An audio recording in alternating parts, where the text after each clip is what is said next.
One of the stranger things I've encountered over the years involves a collection of audio recordings that, frankly, shouldn't exist. Now, before anyone gets carried away, let me say this right up front. Most reasonable people would call them fakes. And perhaps they're right. Take Sheriff Tomas Ortega. Several recordings have surfaced over the years claiming to contain Ortega's voice. That alone is difficult to explain. The sheriff disappeared in 1936. Recording equipment existed certainly, but it wasn't exactly common in Mesilla. Very few people would have had access to it. But here's where things become even more problematic. In one recording, Ortega isn't speaking alone. A second voice appears. The voice identifies itself as Billy the Kid. Now, if you're looking for evidence that these recordings are fraudulent, there it is. Billy the Kid died in 1881. Ortega disappeared in 1936.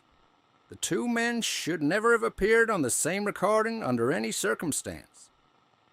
Case closed, or at least it should be. But over the years, I've learned that things connected to the Mesilla files rarely stay closed. Which brings me to the Jacksons. First, L. Jackson, and later his son B. Jackson.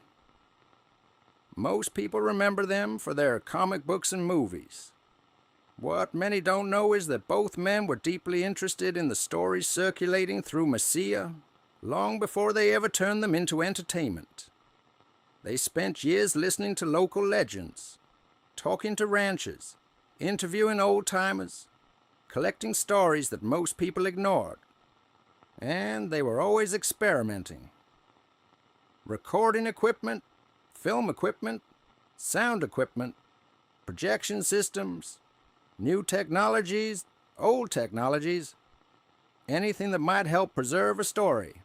I've often wondered whether the Jacksons were simply creating elaborate hoaxes for future projects.